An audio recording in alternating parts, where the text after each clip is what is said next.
departments and agencies are restricted to essential functions while appropriations have lapsed. Congress's failure to do our work, in my view, is inexcusable. We've got to come together, which means we've got to talk to one another, and it can't be about who's winning, who's losing, because right now those that are losing are the American people, including the first Americans across the country. So today we're going to hear about how government shutdowns and agency reductions in force impact Native communities. When federal employees are furloughed, the people responsible for carrying out the government's trust and treaty obligations are unable to do their jobs. This disrupts Native communities' access to essential federal resources and services. Tribes and Native leaders are reaching out for help, and they're being told, well, can't help you now, the government is not open. And all the while, Native parents who rely on SNAP are worrying about how to feed their families. Head Start renewal deadlines are approaching with no one to process them. Maintenance and repairs at healthcare facilities are stalled, and tribal governments are dipping into their limited savings if they haven't used them up already. We know how past government shutdowns have hurt Native communities.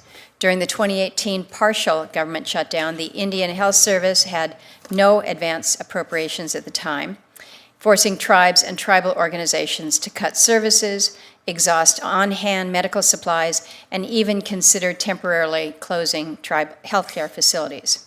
So funding for IHS isn't a luxury. I think we know well, for many, it is a matter of life and death. And that's why back in 2013, we were able to introduce legislation to provide advanced appropriations for IHS. We knew then it was going to be a long haul, but it was the right thing to do. And in the FY23 appropriations bill, we finally secured advanced appropriations for most of the IHS accounts. So today, as healthcare facilities across the country continue operating with minimal disruption during the shutdown, I think we can see the real impact that that had. In 2025, we've also seen reductions in force, the RIFs, across many departments and agencies, affecting the administration of federal programs that Native communities rely on. The loss of employees with deep institutional knowledge and longstanding relationships with Native communities weakens the effectiveness of these crucial federal programs. On October 10th, additional RIF notices were issued. We're going to hear today about the impacts at the CDFI fund, which supports Native CDFIs in expanding economic opportunities in Indian country, at the Office of Indian Education and the Impact Aid Office, where cuts threaten education opportunities for Native students, and at HHS, where staff reductions to SAMHSA, HRSA, home programs that fill gaps left by IHS, especially when it comes to behavioral health. Now, not all of these offices have Indian or tribe in their names, but each plays a critical role in serving Native communities, and all are part of carrying out the federal government's trust and treaty responsibilities. I've consistently reminded agencies of the unique government-to-government relationship and that these obligations must be upheld, even in times of challenge. So, well, it must kind of a meeting under perhaps not the best circumstances right now. I do hope that today's hearing will be a productive one. We all want our government to work. We want our government to serve all the people of the United States, including our Native peoples. And as senators, I think it's our responsibility to listen and understand the day-to-day impacts that communities are facing during this shutdown, and that's what we intend to do here today. I'll now turn to the Vice Chair for his opening statement. Thank you, Chair Murkowski, and thank you to our witnesses for being here. When the federal government shuts down, our trust and treaty and legal obligations do not vanish, but they are put at risk. Promises to provide health care, housing, education, and public safety, among so many other critical services, are all on the chopping block. Communities are scrambling to secure alternate or reserve funding just in case their federal funds fall through, and several tribes have already declared states of emergency due to the funding and service shortfalls. And it's not the first time. In 2018, we learned just how devastating a government shutdown is for Native communities. A few examples: general assistance payments for food, clothing, shelter, and utility needs of low-income Native individuals and families were suspended. Funding for foster care and long-term care for children and elders suspended. Funds for tribal operations suspended. During that shutdown, the president of the National Congress of American Indians, Jefferson Keel, warned us that, quote, Indian country cannot afford and America should not stand for another one. But here we are again. We're on day 29 of this government shutdown, on track to being the longest on record, and that is nothing to brag about, especially because it's no ordinary shutdown. This time, it's also on track to being the most damaging to federal workers. Rifts are happening right now across the federal government that are choking off funds and services promised to Native communities. As we speak, the Office of Indian Education staff at the Department of Education are receiving their RIF notices. Without these federal workers, Native education programs required by law could grind to a halt. It doesn't have to be this way. Punishing federal workers with pink slips is a choice. It is not a requirement under the Anti-Deficiency Act. It is not something that automatically occurs at the end of the federal fiscal year. This is a choice that has nothing to do with the fact that we are in a shutdown. This shutdown is robbing agencies of staff needed to carry out the trust obligations to American Indians, Native Hawaiians, and Alaska Natives. Native communities can't put federal funding to work or fully exercise their self-determination if their fiduciary, the United States government, is out of the office. Let me be clear what we're talking about here. Native programs are not DEI spending, they are not charity, they are the law. Attempting to cancel funds for Native programs, riffing more than 4,200 federal employees, and eliminating tribal consultation policies, that's not the United States government meeting its trust and legal obligations. It's this administration's attempt to resuscitate failed policies of termination.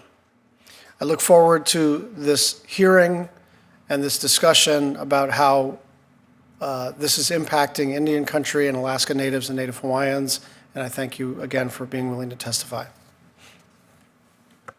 Thank you to our Vice Chair. We'll now turn to our witnesses. We have today the Honorable Vice Chairwoman Sarah Harris, who is the Secretary for United South and Eastern Tribes.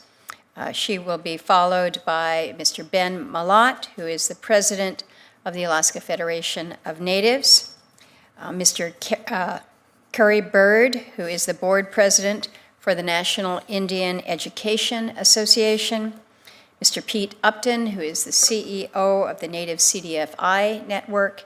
And Mr. A.C. Locklear, who is the CEO of the National Indian Health Board. I want to thank you all for taking the time to be before the committee today. I want to single out my friend Ben Mallott, who has had a very busy week up in Alaska, actually busy weeks. We had a major disaster in Western Alaska during this shutdown. I also want to recognize Willie Nunn, all of the FEMA personnel who have surged up to the state, working around the clock on recovery operations, and again, all without pay. I'm very, very grateful for their dedication and for all the federal employees who are coordinating with the tribes and the tribal organizations, the state. My team's been in there as we're all working to deliver services to those that have been displaced. So know that we continue to keep our attention there. I want to remind the witnesses that we have your full written testimony. It will be made part of the official record. We'd ask you to keep your oral testimony to no more than 5 minutes so we've got time for questions from members. And I've shared with some of you, we anticipate having a vote here somewhere in the 2:15, 2:30 period. So you'll see movement back and forth, but we're going to try to keep the hearing moving. So let's turn first to Vice Chairwoman Harris with your testimony, please. Chairman Murkowski, Vice Chairman Schatz, and members of the committee, thank you for the opportunity to provide testimony. I am Sarah Harris, Vice Chairwoman of the Mohegan Tribe. I'm here today in my capacity as the Secretary of United South and Eastern Tribes Sovereignty Protection Fund. This hearing is timely as Indian country is facing the impacts of what is on track to be the longest government shutdown in history. And while we have experienced lengthy shutdowns in the past, including the 2018 through 2019 shutdown, we must also contend with the upheaval that the current administration's policies are bringing to the functioning and composition of the federal government, many of which appear to be implemented without regard to programs, services, funding, and contracts that tribal nations and our people are owed. These changes, including reductions in force, are exacerbating the negative impacts of this shutdown for Indian nations, citizens, and communities. It is critically important to underscore that allowing shutdowns caused by partisan disagreement to impact the delivery of trust and treaty obligations is unacceptable. Although we celebrate the certainty that advance appropriations have brought to IHS at this time, tribal nations access funding and services throughout the federal government, the vast majority of which remains unprotected.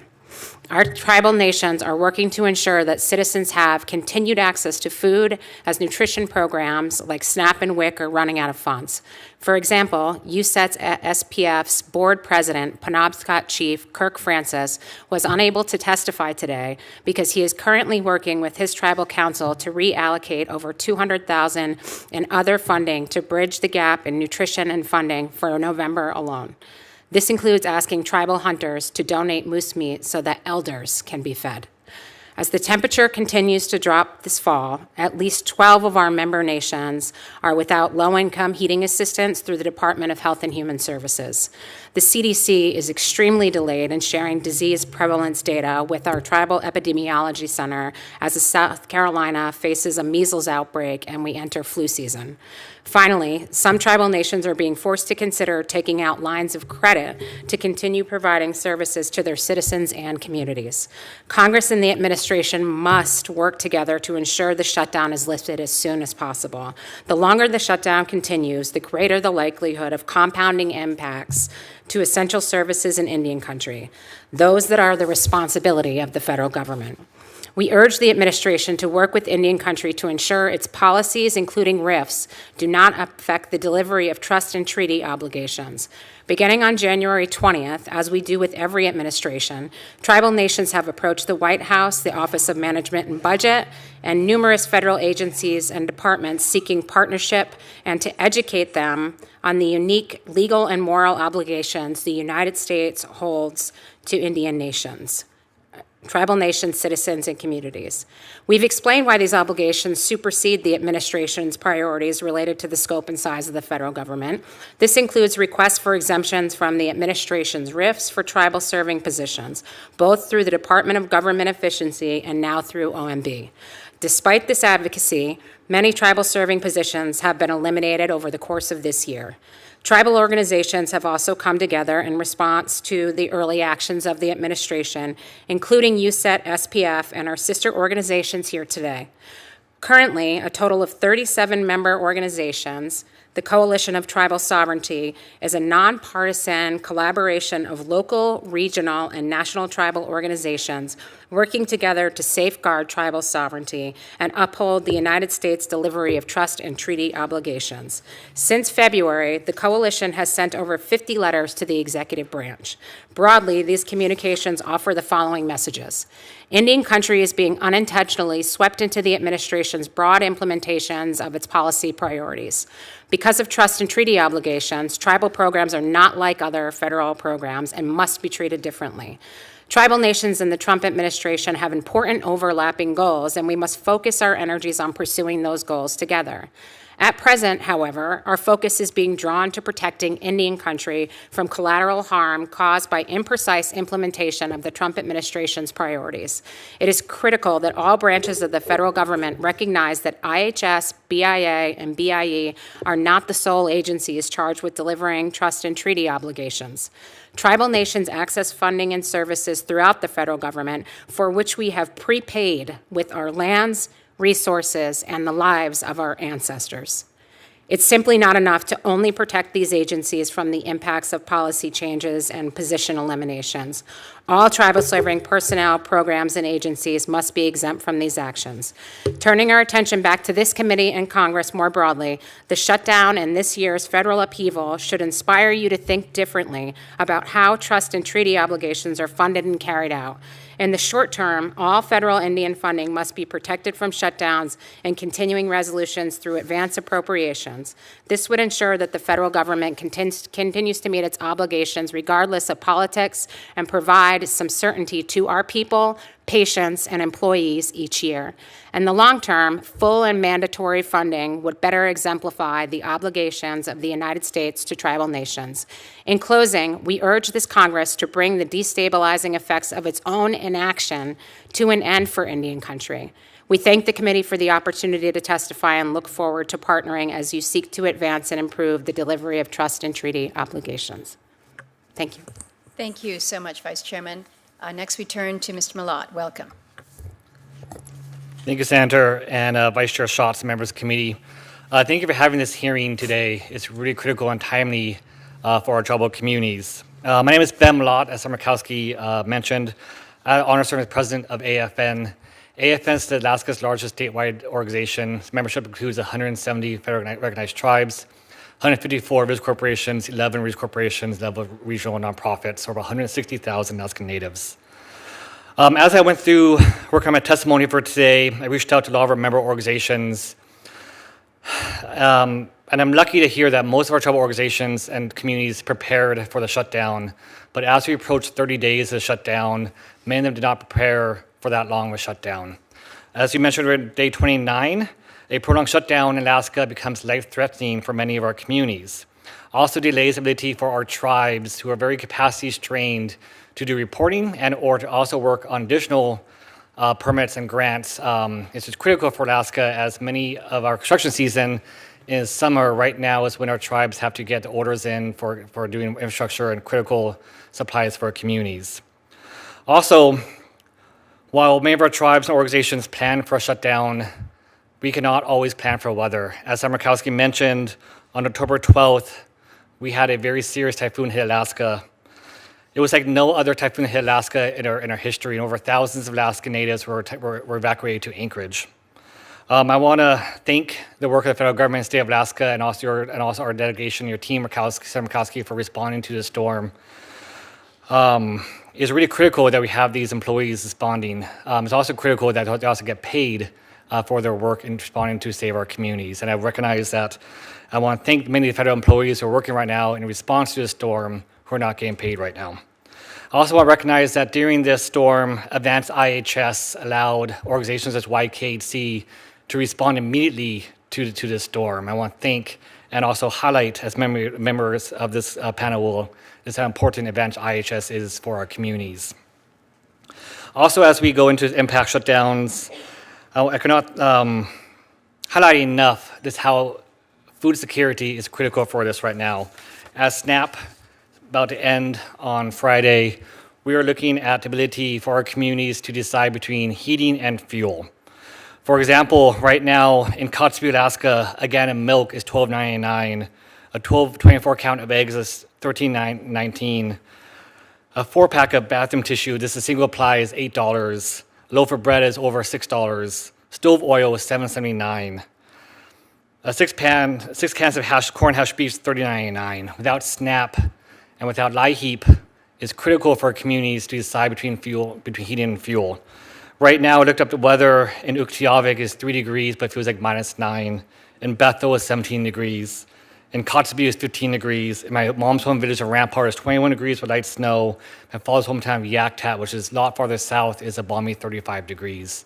We're right now in November, or almost November, it's going to get colder. Without LIHEAP, without SNAP, our communities or tribal citizens will have to decide between fuel and food. In Anvik, 65% of the revenue from that store comes from SNAP. In Yaktat, about $2,000 a week comes from SNAP. In these communities such as Anvik and Yaktat, the village store is often the most stable jobs in the community. It's critical for this to happen.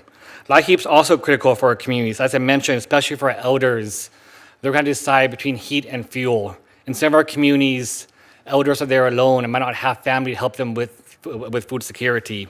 Also during this time, with the government shutdowns, also lack of consultations, more specifically around the Federal Subsistence Board, which is unable to meet right now. During the pandemic, the Federal Subsistence Board was able to open up emergency hunts to allow communities and tribal organizations, tribes to open up and get moose for food security during the pandemic. During this shutdown, they cannot meet. Also delays the ability for regional advisory committees to meet and also to have no local voice in food security at this time. What this does also impacts our progress, as Alaska is a very large state with very difficult travel. To reschedule a meeting for FSB or reschedule a RAC meeting takes a lot of coordination and could put these meetings back months. Down to 15 seconds. I'm going to close right now, but right now the impact is still uncertain for many communities. The rifts, we don't know what would happen until the government reopens. When that happens, we do not know. Right now, the burden of many of our local communities is actually on the shoulders of our tribes and local ANCs. We don't know the impact until the government reopens, and we're worried that as the government reopens, might be delays in getting funds necessary to our communities in a timely manner.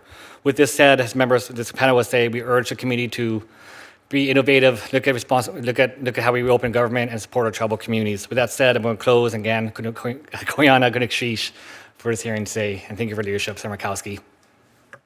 Gunakshish, Ben. Mr. Bird, welcome. Thank you, Senator Murkowski. Good afternoon. My name is Kerry Bird. I'm the president of the National Indian Education Association. I'm a citizen of the Sisseton Wahpeton Oyate of South Dakota and a descendant of the Lumbee Tribe of North Carolina. On behalf of the NIA, the students, educators, and tribal nations we serve, I'm here today to share the distressing situation facing our Native youth, a situation which intensifies each day the shutdown continues. Across the country, the shutdown and reductions in force have crept into our classrooms, our early childhood programs, and our homes. What began as a budget dispute in Washington has become a daily crisis in Indian country. When our ancestors signed treaties with the United States, they did so in exchange for certain guarantees. One of these was that our children and our children's children would be educated.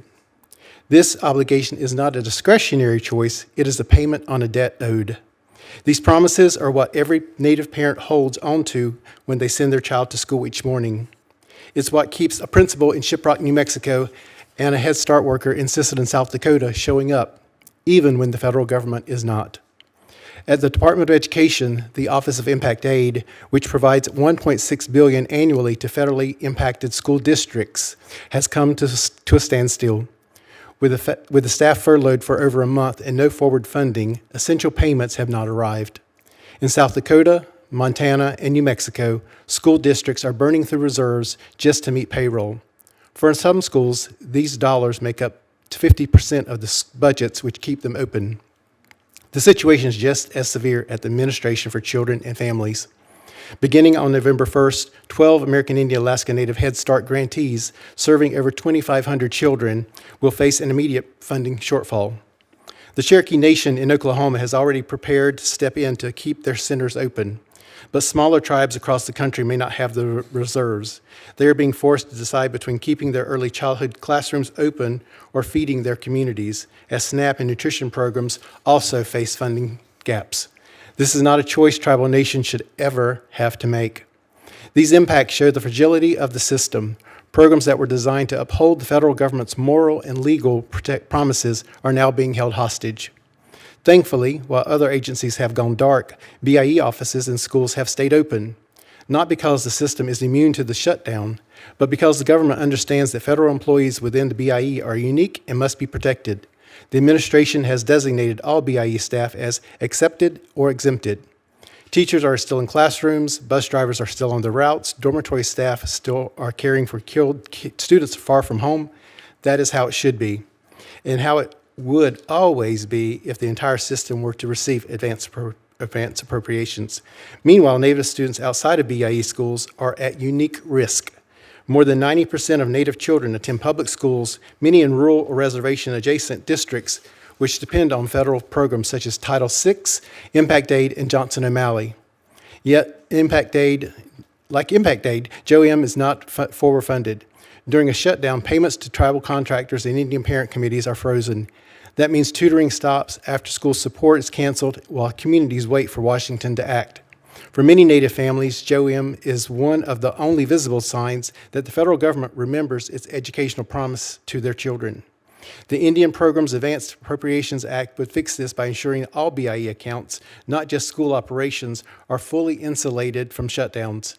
This committee's leadership, combined with the support of appropriators, has already shown how this approach works by protecting IHS. This committee is critical to making that happen for the rest of our programs.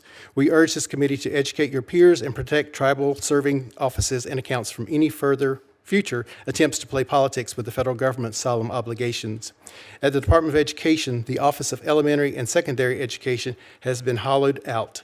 According to court filings earlier this month, more than 130 positions have been eliminated on top of staff reduction in the spring. Of the 282 employees who staffed the office just a year ago, fewer than 100 remain. 29 days ago, the entire Office of Indian Education was furloughed. As of 15 minutes ago, we have official confirmation that 7 of 9 staff in the same office have been terminated. That means no one to process grants, approve budgets, or support tribal education departments and Indian parent committees. If these terminations are allowed to go into full effect, Indian education programs as we know them would be functionally eliminated. But it's not OIE alone that is at risk. The Office of Impact Aid, which supports 537 Indian land school districts alongside millions of military-connected students, has been almost entirely laid off. The United States trust obligations cannot be fulfilled if the federal staff responsible for carrying out it no longer exist.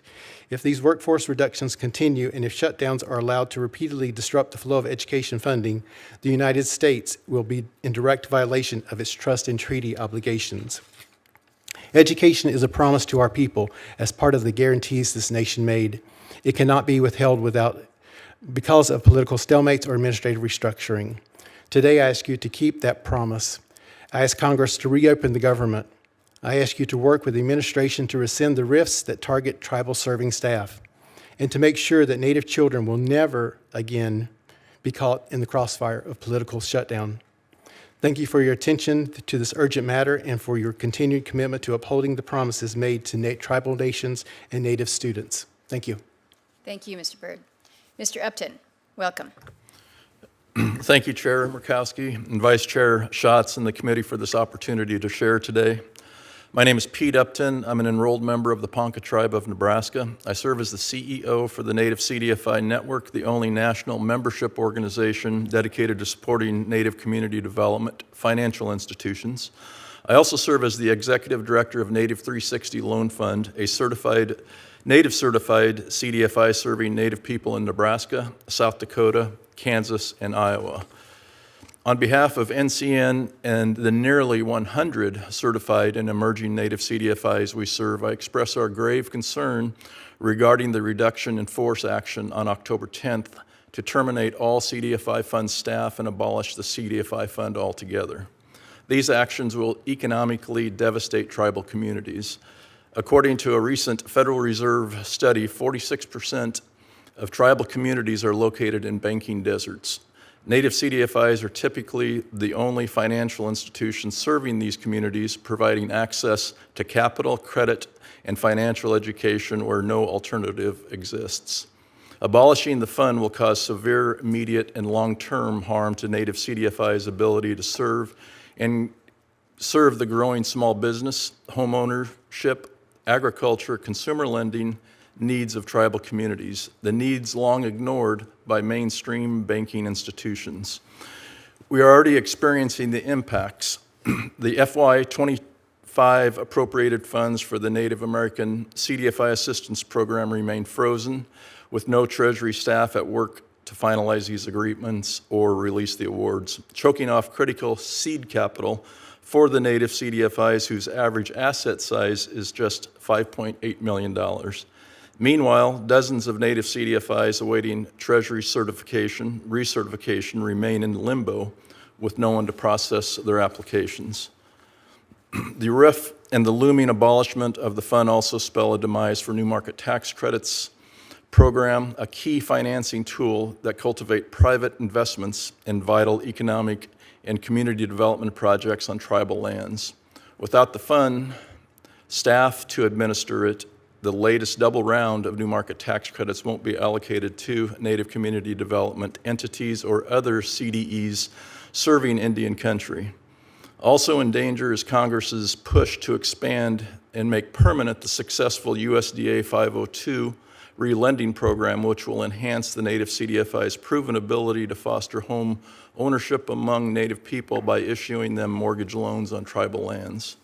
Last and perhaps most troubling, abolishing the fund will end the federal process of certifying CDFIs, the official stamp of approval Native CDFIs use to secure investments from non-federal sources. This will dramatically reduce the flow of capital for farm, ranch, and other business development, housing, home ownership, community infrastructure projects when Indian country's need for such capital increases substantially with each passing year. In the CDFI Fund's own words, Native CDFIs are helping transform their communities. They're creating businesses and jobs in places that desperately need them. They are providing personal financial education and business training to persons who have been excluded from our nation's economic mainstream. They are helping to change the lives of the people they serve. The United States fulfills its trust and treaty obligations to tribal nations in part by providing funding to Native organizations like CDFIs that directly serve tribal nations and their citizens. The CDFI Fund and the NACA program are not handouts. They are a practical fulfillment of those trust and treaty obligations, ensuring Native people have the same access to financial, economic opportunities as all other Americans. We thank and commend the 105 GOP members of Congress who sent a letter to the administration last week in support of CDFIs in the fund, a resounding testament to the fact that CDFIs are not a partisan issue. They deserve the continued support of the federal government so they can continue their vital work, which can only happen if the administration's RIF action and its plan to abolish the CDFI fund are abolished. We stand ready to partner with you to achieve this goal. Thank you. Thank you, Mr. Upton. And we will finally hear from Mr. Locklear. Welcome. Chairwoman Murkowski, Vice Chairman Schatz, and members of the committee, on behalf of NIHB and the 574 federally recognized tribal nations we serve, thank you for this opportunity to testify. My name is A.C. Locklear. I am a member of the Lumbee Tribe of North Carolina and serve as a Chief Executive Officer for the National Indian Health Board, the only national tribally led organization dedicated to advancing the health of all tribal nations. For more than 50 years, NIHB has worked to ensure that the United States meets its trust and treaty obligations to tribal nations, obligations affirmed in law that do not stop during government shutdowns. While IHS plays a central role, the duty to provide for the health and well-being of American Indians and Alaska Natives extends across all of HHS. According to OMB's 2024 Native American Funding Crosscut, HHS administers over $12 billion in Native-related funding. Yet HHS still lacks comprehensive department-wide crosscut on how these dollars and others reach tribal communities. Without it, it is difficult to show how RIFs and the shutdown disrupt services. Every day, the ITU system, including federal, tribal, and urban programs, relies on federal appropriations to pay staff, keep clinics open, and provide life-saving care. When that funding stops, even briefly, the impact is immediate and severe. Before advance appropriations, IHS was the only federal healthcare agency without funding during shutdowns. Clinics reduced critical services, providers went unpaid, and tribes relied on emergency funds, even facing credit downgrades and real-world impacts. In one tribal community, the inability to sustain operations led to the loss of 10 community members' lives. Thanks to congressional action and this committee's leadership, IHS continues full operations during this shutdown. No closures, no furloughs, no missed payments. When severe storms struck western Alaska earlier this month, the Yukon-Kuskokwim Health Corporation responded immediately because it was funded. That's what stability looks like in action. But gaps remain. Roughly $1.3 billion across 6 IHS accounts are not covered by advance appropriations. For now, IHS is covering those costs while also ensuring that commissioned Corps officers in tribal facilities continue to receive pay.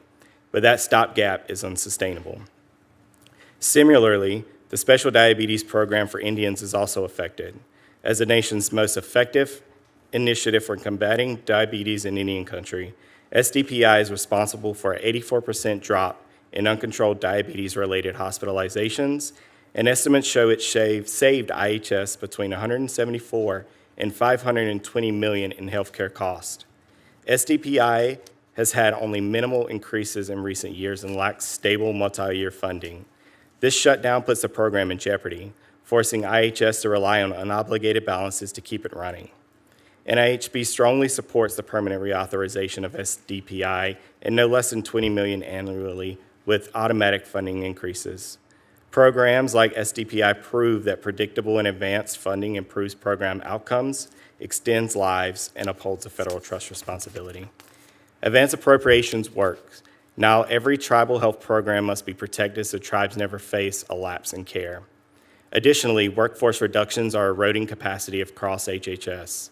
We're grateful that Secretary Kennedy is protecting IHS and tribal affairs staff from the deepest cuts. Still, IHS and other health program staff are not fully exempt from hiring freezes and workforce impacts. The Voluntary Early Retirement Authority saw IHS lose over 1,000 employees through retirement attrition. Since then, over 500 positions have been filled, while the agency faces the lowest offer acceptance rate in its history and a 30% overall vacancy rate. 43% of IHS facilities are so thinly staffed that losing just one physician could force closure. These losses translate into preventable deaths in tribal communities. Across the rest of HHS, rifts and hiring freezes has further reduced workforce that tribes rely on for grant management and critical technical assistance. At the Community Administration for Community Living, regional administrators who once served as direct points of contact for tribes were eliminated earlier this year, leaving tribal programs navigating this complex system on their own. Shutdowns and rifts are not just fiscal events. They directly weaken the government's capacity to meet its trust and treaty obligations. As Native communities confront the nation's most severe health disparities, we need to strengthen, not weaken, the federal health infrastructure that underpins tribal self-determination and the well-being of our people. We must extend protections to all IHS accounts, rebuild the workforce, permanently reauthorize SDPI, and improve coordination across HHS through a true cross-cut of tribal health funding. Our sovereignty does not shut down. The federal trust responsibility cannot be reduced in force. Thank you, and I welcome any questions you may have. Thank you very much, and thanks to all of the testifiers. Senator Cortez Masto. Thank you. Thank you all for being here. Mr. Locklear, let me start with you. As we know, November 1st, funds for the Supplemental Nutrition Assistance Program, SNAP, will run out. For my tribe in Duck Valley, the loss of SNAP funding means that 200 families, or 50 to 60% of their tribe, would lose access to essential food support. In response, the tribe is preparing to rely on traditional practices, such as hunting elk to feed their members. It's important to highlight how serious of an issue this will become. This Saturday, tribes all across our country will lose access to essential food services. Mr. Locklear, can you specify what actions or emergency measures is the Indian Health Board planning to take to address the health impacts of the loss of SNAP support for our tribal communities? Sure, absolutely. So we are working with our partners across Indian country, including the Coalition for Tribal Sovereignty, to ensure that we are providing the most resources for tribes to understand what their options are during this time. There are tribes who are, as we mentioned earlier, who have already issued state of emergencies, who are going to really access their own funding. But ultimately, tribes are going to have to tap into their funding to provide for their resources for their people. That's funding that may run out that they have on reserves. So can I ask you, when you're talking, let's talk specifically Duck Valley, if they were to reach out to you, what would you tell them, where they could go for assistance? I would probably coordinate. So in the National Indian Health Board, we work with our partners who work with SNAP. We don't directly work with SNAP at the National Indian Health Board, but we do support those who do. We ultimately will help any issues that come out of it related to health in any way that we can.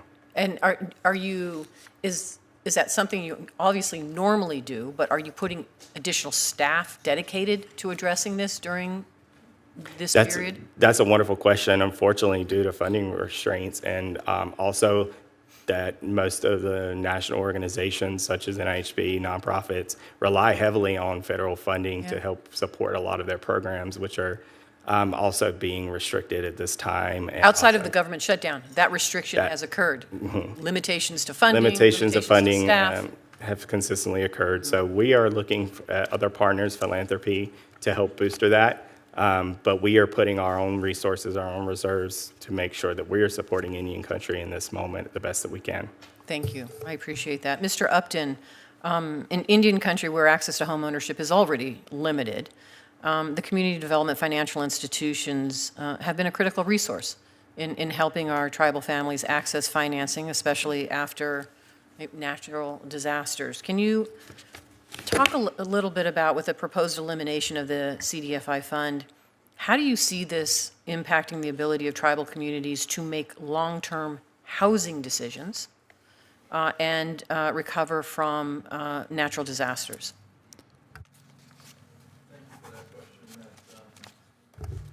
There we go. Sorry about that. Thank you for that question. You know, the elimination of the CDFI fund would be detrimental to all the hard work, especially getting the USDA 502 relending program, the momentum going for that, because that program there proved to support 2 native CDFIs in 2019 did more home loans in 1 year than the USDA did in 10 years. Right. And the fact of the matter is native CDFIs were in our communities, we know our communities, and we're there working every day in our communities to get homeowners into a home. And the elimination of these funds, the way that we capital stack anymore and the way that we bring deals together, it's native communities helping native communities. And I can see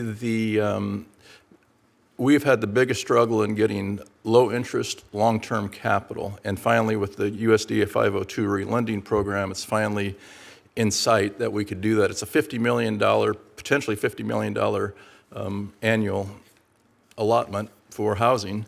And it would put us back 10, 15 years of all the hard work that our native CDFIs have done.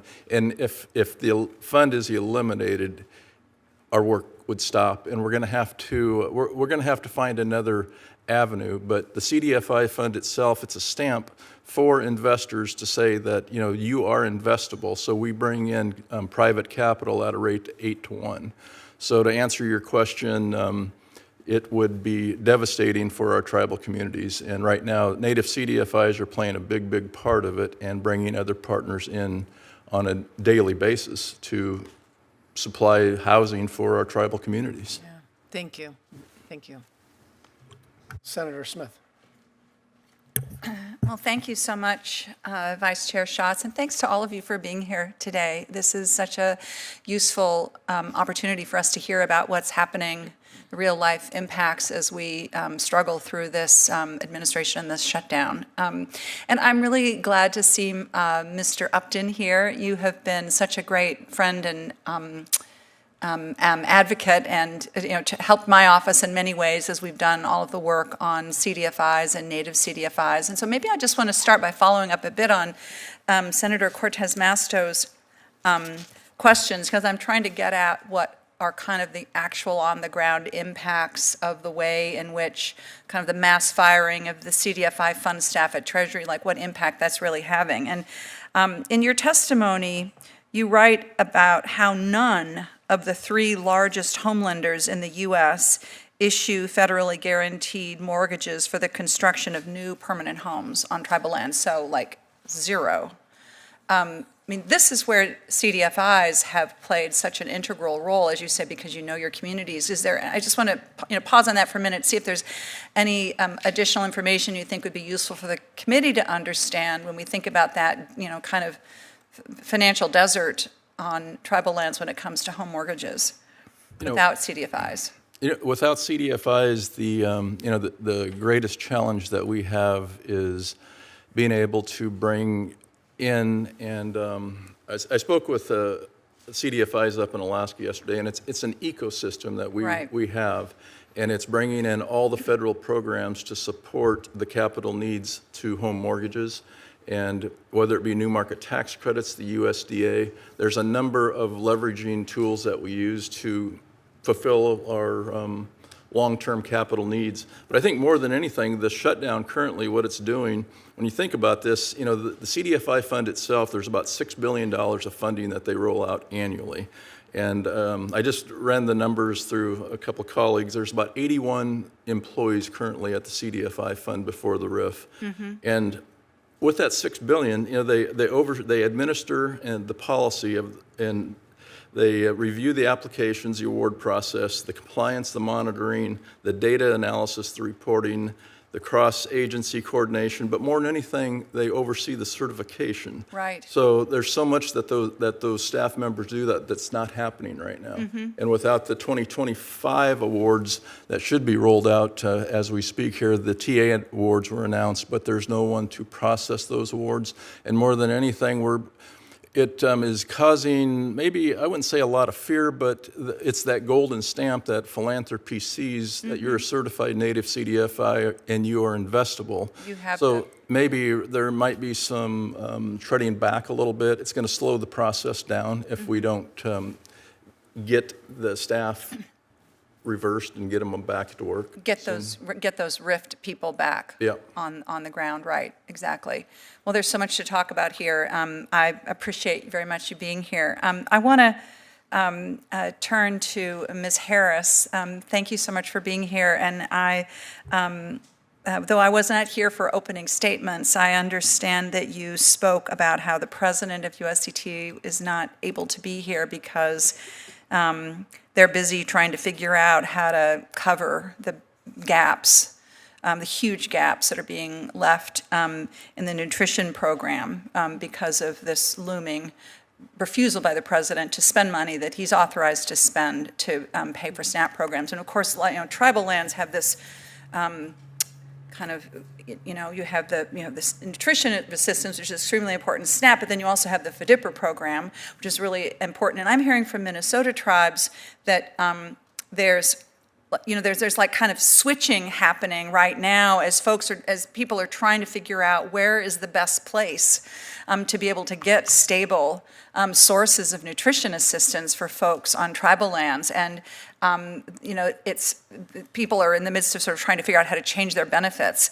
And all of this on top of all of these massive cuts to SNAP that happened in the one big beautiful bill, so-called. So I'd love to just hear you comment on this and say a bit more about what you're hearing from members of the communities that you represent. Certainly. I think that one of the things that has been incredibly challenging for tribes during shutdown and with the RIFs is just the complete lack of transparency. Yes, as exactly. well. You don't know what to do, where to go. No one knows what to do or what's going on, and they can't also get in touch with any of their agency, partners at this point in time. So everyone is just sort of flying in the dark and trying to do the best that they can at this moment in time. But I think it's also important to recognize, too, that tribal nations, we already face long-standing and continuing challenges with providing access to healthy and nutritious food for our citizens. And the challenges contribute to health and educational and overall wellness disparities across all of our tribal communities. Yep. And the current situation with SNAP and WIC only further exacerbates the situation. And we must further subsidize to provide for the failure of our federal partners to meet their trust and treaty obligations. Yeah. I mean, tribal nations are my own tribal nation is having to monetarily subsidize for, the WIC and SNAP benefits that some of our citizens are not providing. And given the emergent nature of all of this crisis, tribes are scrambling, and so they're spending their own time and resources, to provide the most basic of human needs, food, for their citizens. I know that I'm out of time, and so I'm so sorry to cut you off, but I want to respect the chair and vice chair, but I just want to I really want to put a point on what you said about how the federal government has a trust and treaty responsibility to provide nutrition assistance, housing, other fundamental basics as part of the treaties that we signed. This is not a nice to, is not a may, it is a shall. Yes. And that is the difference here. Thank you. Thank you. Thank you, Senator Smith. Thank you all for your testimony that you have shared. I think particularly as we're going into the winter in Alaska, and I know that in many parts of Indian country, it's very real up in Minnesota. Maybe not so much in Hawaii or Nevada, but the concerns about food versus fuel that you have referenced, Mr. Mallott, I think that they are very real when we talk about food insecurity. And we have heard and seen the pictures of the loss from the typhoon Halong, and you see devastation within the village. But the part of it that is really heartrending is when you see freezers that had been stocked with subsistence foods, the seal, the berries, all that had been gathered that would take these families through the winter, that now is lost because there's no power in these villages. And so their food source for the winter is gone. And then the reliance on SNAP, as you have pointed out in so many of these communities. So this is a point that for many in Alaska is tangibly real and tangibly frightening. And so everything that we can do to make sure that that SNAP and WIC funding is able to proceed, I think has got to be a priority for us. I appreciate the comment that you made, Vice Chairman Harris, in recognizing that it's not just IHS, BIE, BIA that are tribal programs that we need to focus on, that this is where the trust and treaty responsibility is. It is through so many tribal serving programs, and that's what we're talking about here across so many of these accounts, and how our Native people are impacted. I think it's somewhat timely. Apparently, there's an analysis that has been released by the Brookings Institute about how they call structural flaws and how the federal government finances its obligations to Native nations, Native American people, and actually suggesting that this might, the impact of the shutdown and the real world consequences on what it means for food, for fuel, for access to financing, for health care, for education, that maybe this is that moment for reform. So rather than kind of reverting to business as usual, you kind of reevaluate how the federal government is meeting its funding obligations to our tribes and Native citizens. I wanted to ask you, Mr. Bird, because your comment about the impact of the RIFs on Office of Indian Education, you said that 7 of 9 have been terminated as of today. Is that correct? Yes, that's correct. So 7 or 9 are terminated. We've got, we have the office, we have the director of the office in place, right? Correct. And then this is an office that administers millions of dollars in formula and discretionary grants. I'm told that last month 28 grants were awarded from the office for Alaska Native education. So effectively, you've got nobody at home to award these grants, administer these grants. Is that a fair summation of where we are right now? Yes, that's pretty fair. They basically have no contact within the office to handle their drawdowns for their funds, to relay technical assistance, to help with their data collection that they need to process with their school districts. So really they have basically no help in the DC office with the Office of Indian Education. And it's so important for the students to get the academic support, tutoring, assistance for the Indian parent committees. So the lack of the resources in DC in the Office of Indian Education is lacking. And so that really leaves the communities really struggling in their school districts to understand what's happening. And then you also touched on Tribal Head Start. And I'm hearing from grantees in my state that are concerned about the impact effective November 1 in terms of these grantees, but also not being able to access technical assistance. There's a stop work order that was received. What impact will that have on our tribal Head Starts if there's nobody, again, there to help with technical assistance? Well, in some communities, obviously, they have to prepare for their next round or request for funding, and so they don't really have the information in place to provide for their auditing purposes as far as getting ready to submit their next level of funding sources. So they're basically caught with behind the eight ball, basically, because they need the assistance up front before they even apply for their next round of funding. Mr. Upton, I want to turn to you about CDFIs and the certifications by Treasury. You basically said that there's no Treasury staff to process these certifications. And so if you can't process them,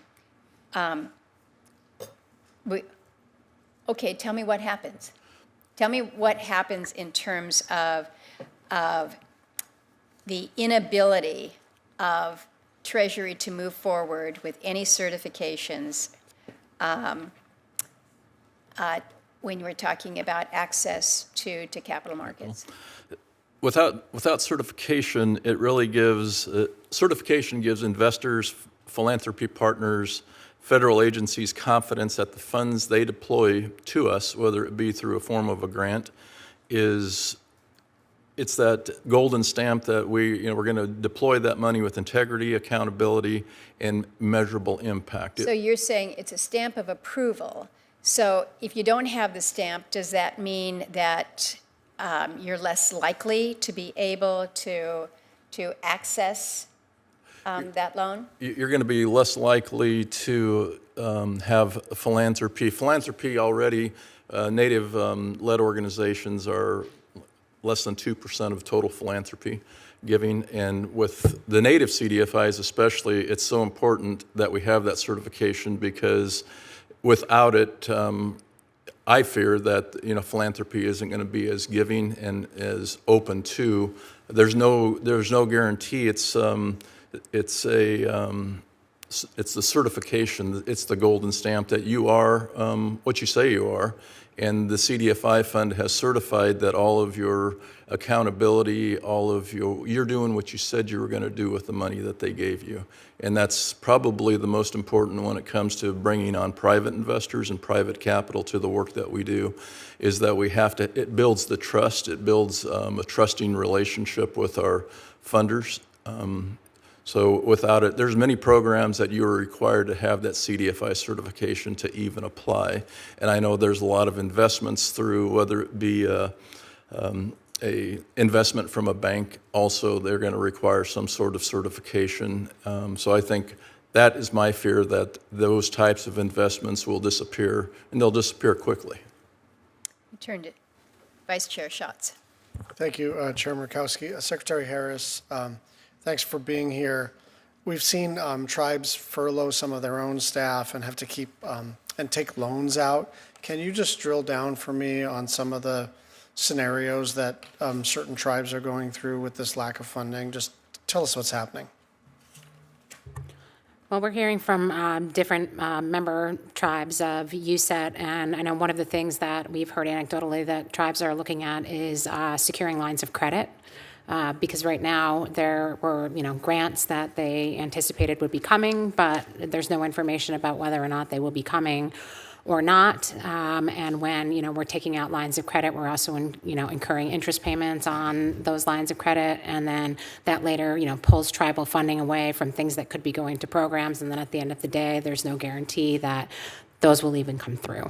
My own tribe is having to supplement SNAP assistance, and also, our daycare facility is due to have a grant. We just recently opened that, and now we're having to supplement that and, pay for the daycare facility on our own. I know that many of our tribal members are setting up, food banks and trying to work with, state and local governments in order to supplement that. Others, as I mentioned in my opening remarks, are trying to supplement with their own, hunting and, traditional foods. And I think overall, the biggest thing is just that there's no transparency, there's no end in sight, and there's no information. I mean, tribal governments are resilient and resourceful, and we are problem solvers, but it's difficult to know what you're even solving for, if it's short term or if it's long term. And so I think everyone right now is just, dealing with what's in front of them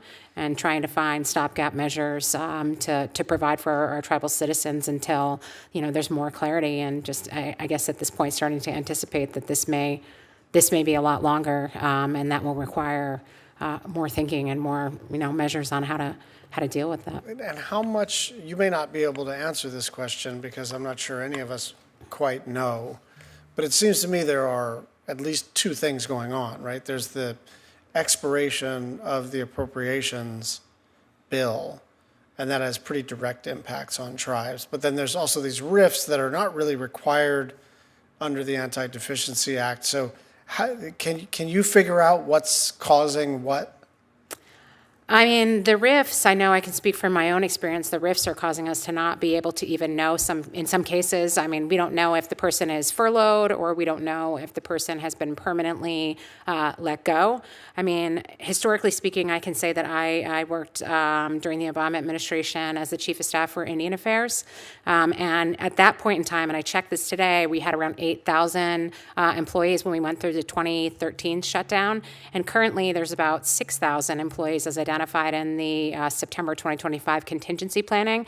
And even at that point in time, I mean, we were struggling to meet the need. And, the fact is that RIFs violate the trust and treaty obligations, and no one's arguing that Indian Affairs or the BIA were ever overstaffed or overfunded, and no one argues that other federal agencies don't have the same trust and treaty obligations as the BIA and BIE. It's the opposite. So, and Congress has, again and again on a bipartisan basis, sought to ameliorate this inequality, but the RIFs are basically taking a hatchet to the progress that we've made in the delivery of trust obligations, and it's really, taking the authority of Congress away to provide for the trust and treaty obligations. But I think it's really, in essence, it's just a lack of information about what is actually going on, who is actually still at the department, if this is a temporary shutdown thing, or if it's going to be a permanent RIF situation. And I think it's just leaving our members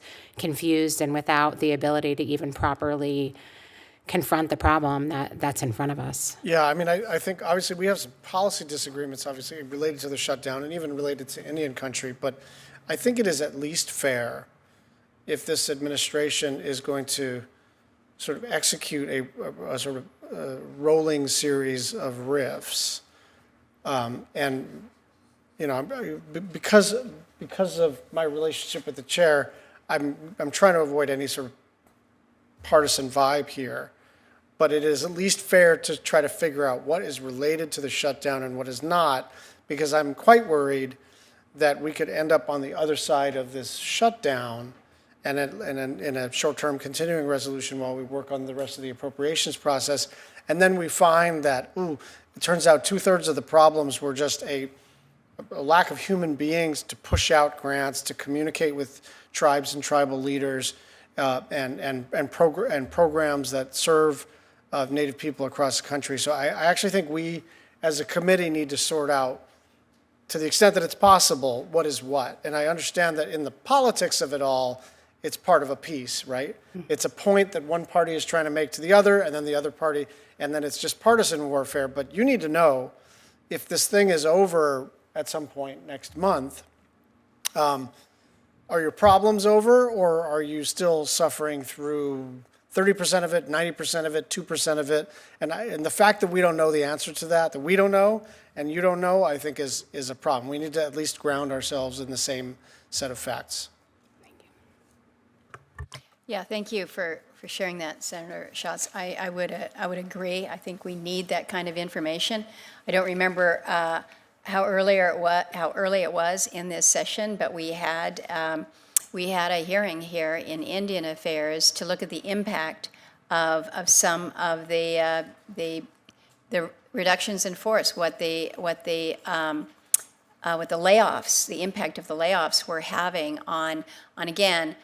So many of these tribal serving programs where we had the Secretary of HHS say very clearly, I'm going to hold IHS harmless in this, and when it came to those layoffs, we saw that. But I think it was important for the administration to see it's not just in, again, IHS, BIA, BIE. It is in so many of these other programs where, again, tribal citizens are being served. So understanding the implications of all of this is kind of part of where we are today. I just want to ask a couple really quick follow-ons. And Mr. Mallott, this one is directed to you. I was asked earlier in the hallway by a reporter about LIHEAP because they know for us in the north and those in the east this time of year, LIHEAP is important to our colder weather places. And I was asked, do I have any idea how long LIHEAP funds are going to be available? And I'm told that there was supposed to be a new round of funding supposed to go out to the states and the tribes by the 1st of November. That's apparently not going to happen. Some tribes may have leftover funds. Are you hearing from folks back home about LIHEAP? Thank you, Senator, for that question. In my oral remarks, also forgot to thank you for sponsoring Senate Bill 3024, Keep SNAP Funded Act, so thank you for that. Regarding LIHEAP, I was able to talk to Jackie Pata this morning, who's on our Clean Haida, and she managed LEAP for Southeast. You're right that the funding that hits November 1st might not happen. Right now, LIHEAP is administered by a lot of tribes or tribal organizations in each region of Alaska. They usually start with elders first, so I believe they're taking applications right now in the hopes that the government will open in time. If November 1 doesn't hit, they don't have any funds to give out that assistance. And then with the combination SNAP, it's going to, especially our elders who are first in line for LIHEAP, right. It's going to have them probably figuring out between medication, food, or heat for their homes. As I went through and figured and got comments from the communities, a lot of our rural Alaska communities don't have local food banks. It's up to the tribe that does that services, and LIHEAP's a big one of that. So for our elders especially, they might have an application in. There's no guarantee when they'll get that funding. So again, it's going to be a crunch as we hit November with the combination SNAP and LIHEAP. With that said, too, we also know about the RIFs or furloughs, right? If the government opens next week, how long would it get them the money out? And any delays is going to further exacerbate the process. Yeah. I mean, there's so much uncertainty that is at play here. We can't figure out the path forward right now on our spending bills, although I am a little bit more optimistic on that today. But it just seems that there's more and more concerns that are coming up with whether it's the general funds of the smaller tribes talking about, we don't have very much left in our available funds here. The potential that some of our tribal employers are going to have to start working without pay or being laid off. Challenges that come with paying banks when 105L and contract support costs payments aren't coming in. So there's all of this that is at play that is just so so challenging, so difficult, so worrisome, and in my view, so unnecessary. There's no good reason for a shutdown ever, and yet we are in the midst of the second longest, and I have no desire in wanting to beat the goal of the longest government shutdown. So my hope is that not only will we get the government open quickly, we will get a move on with our appropriations bills that need to be resolved now, but also going forward a more certain process. And again, I think given the comments that we've heard from the vice chair and what I said earlier about maybe looking at this as a moment for critical review about how we, the federal government, meet the trust responsibilities and obligations to our tribes, to American Indians, Alaska Natives, and Native Hawaiians. This might be the kick in the fanny that we need to look a little more critically at that. So, ladies and gentlemen, thank you for making the effort to be here today. Thank you for your testimony. For those who would ask for follow-up questions, for the record, we're going to hold it open for a couple weeks now. But again, thank you for being part of our very important hearing today and allowing these issues to come forward. And with that, the committee stands adjourned.